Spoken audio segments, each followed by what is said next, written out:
Hello friends, अभी मैं plate gutters के बारे में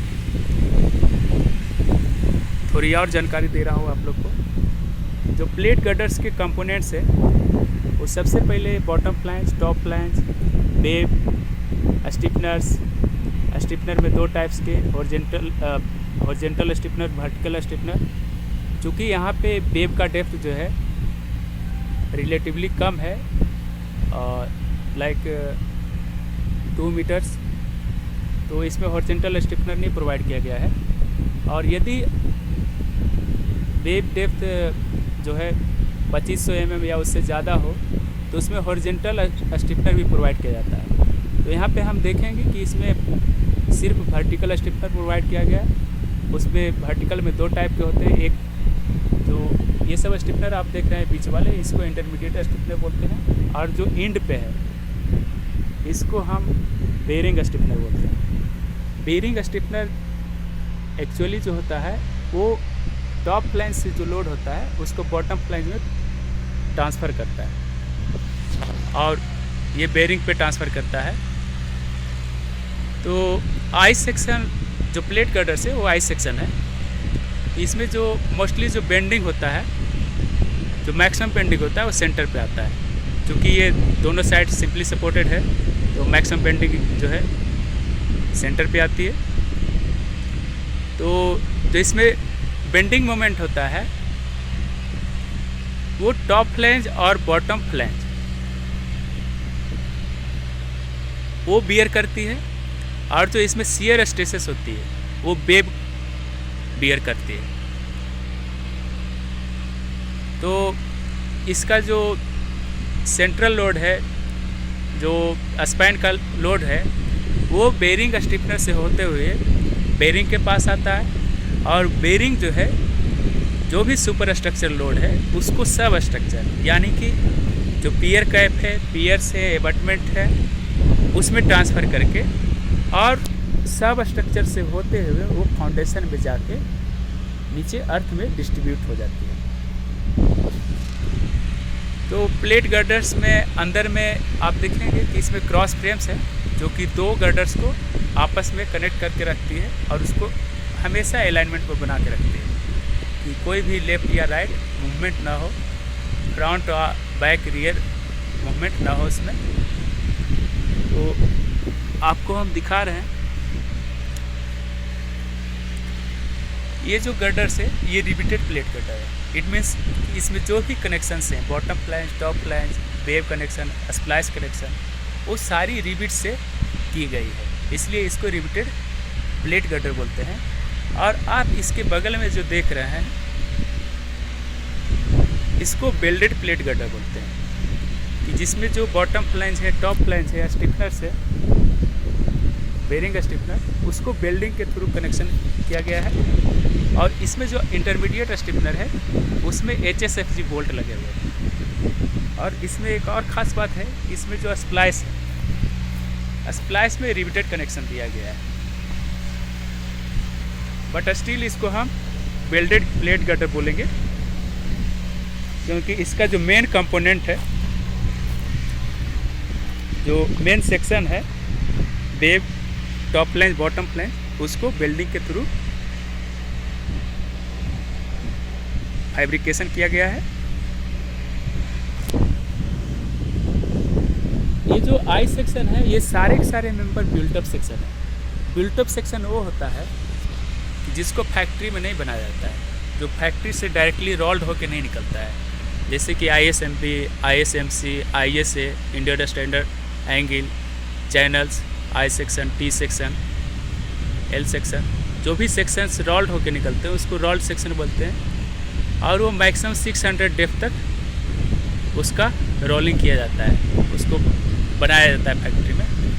तो यदि हमें लाइक यहाँ पे प्लेट गर्डर फैब्रिकेट कर रहे हैं और उसकी डेप्थ जो है ऑलमोस्ट 2 मीटर्स या 3 मीटर्स और मोर यदि ज़्यादा हो या 1 मीटर के आसपास भी हो, तो उसमें हम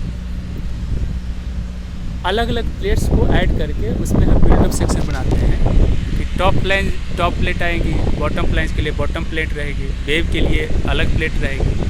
उन सबको आपस में कनेक्ट करके आइदर थ्रू बिल्डिंग और थ्रू रिबिटिंग और बोल्टिंग के माध्यम से उनका फैब्रिकेशन किया जाता है। तो ये सब मेंबर्स जो होते हैं वो बिल्टअप सेक्शन होते हैं।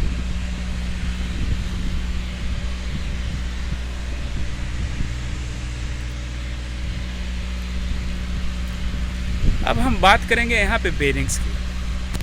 तो बेरिंग्स का जो मेन फंक्शन होता है, जो सुपर स्ट्रक्चर का जो लोड आता है दोनों एंड पे, उसको सब स्ट्रक्चर में ट्रांसफ़र करना। और बेरिंग्स प्रोवाइड करती है सर्टेन मूवमेंट्स को, लाइक थर्मल एक्सपेंशन हो उसको प्रोवाइड कर सकता है। स्टील, चूँकि स्टील में जो थर्मल स्ट्रेसेस होती है वो ज़्यादा इंड्यूस्ड होती है टेम्परेचर वेरिएशन के कारण, तो उसको स्टील मेंबर्स को थोड़ा एक्सपैंड होने के लिए उसमें थोड़ा सा मूवमेंट प्रोवाइड करना होता है।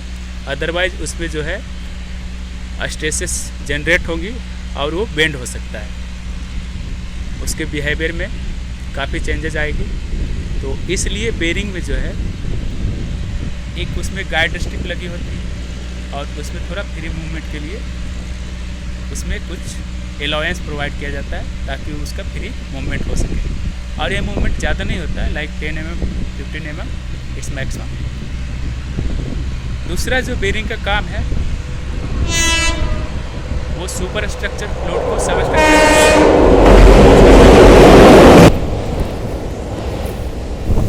और जो बेरिंग का अदर वर्क है वो ये है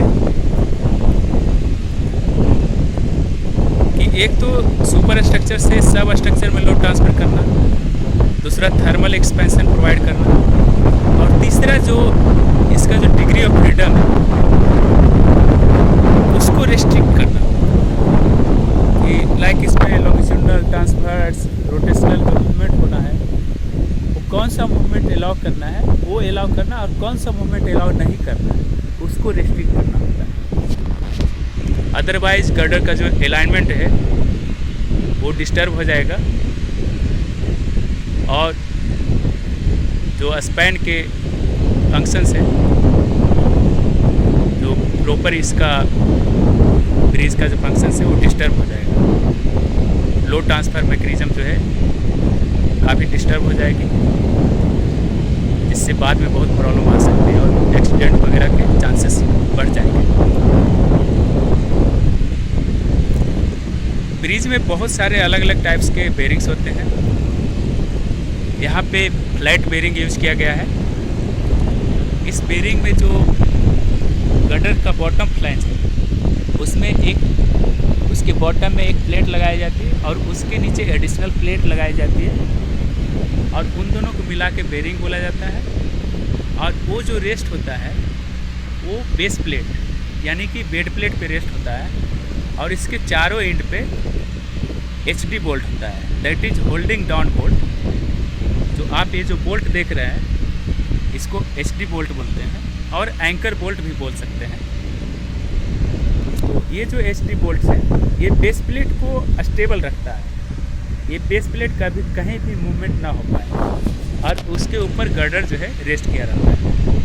तो ये जो गर्डर है सिंपली प्लेस्ड किया गया है बेस प्लेट के ऊपर बेरिंग के थ्रू, और ये गर्डर वर्टिकल डायरेक्शन के लिए फ्री है। तो इसलिए यहाँ पे क्लीनिंग एंड ग्रीसिंग किया जाता है। क्लीनिंग मीन्स इस बेरिंग का जो प्लेट्स है उसको क्लीन करके उसमें नए ग्रीस लगाए जाते हैं ताकि इसमें जो लोड ट्रांसफ़र हो अच्छे से हो, वो प्रॉपर फंक्शन कर सके और इसका जो मूवमेंट हो वो रिस्ट्रिक्ट ना हो, जो लॉन्गिट्यूडनल मूवमेंट हो वो रिस्ट्रिक्ट ना हो और इसमें थर्मल एक्सपेंशन और कॉन्ट्रैक्शन वो अच्छी तरीके से इंड्यूस्ड हो। और बेरिंग्स में कहीं भी रेस्ट्रिक्शन आती है तो उसमें जो मेन स्ट्रक्चर है गर्डर से उसमें स्ट्रेसेस इंड्यूस हो जाती है और जिससे गर्डर को नुकसान हो सकता है। उसके जो क्रॉस फ्रेम मेंबर्स हैं ब्रेसिंग से वो बेंड होने लगते हैं, तो वो इनिशियल साइन है कि गर्डर्स में कुछ रेस्ट्रिक्शन है। इसकी वजह से सबसे पहले जो बीक मेंबर है ब्रेसिंग से, बॉटम ब्रेसिंग, टॉप ब्रेसिंग, ये सब बेंड होते हैं। तो हमें सबसे पहले बेरिंग चेक करना चाहिए और ये देखना चाहिए कि बेरिंग कहीं से रिस्ट्रिक्ट तो नहीं हो रही है, उसका जो मूवमेंट है गर्डर का वो रिस्ट्रिक्ट तो कहीं नहीं हो रहा है। अभी हमने गर्डर के बारे में बात की, लेड गर्डर्स के बारे में। आपको हम अगले वीडियो में ओपन वेव गर्डर्स और अलग टाइप के गर्डर्स लाइक PSC गर्डर्स के बारे में बताएंगे। सो थैंक यू गाइज, आप लोग को बहुत बहुत धन्यवाद, और आप लोग नए वीडियो को देखने के लिए हमेशा हमारे साथ बने रहें। So thank you so much.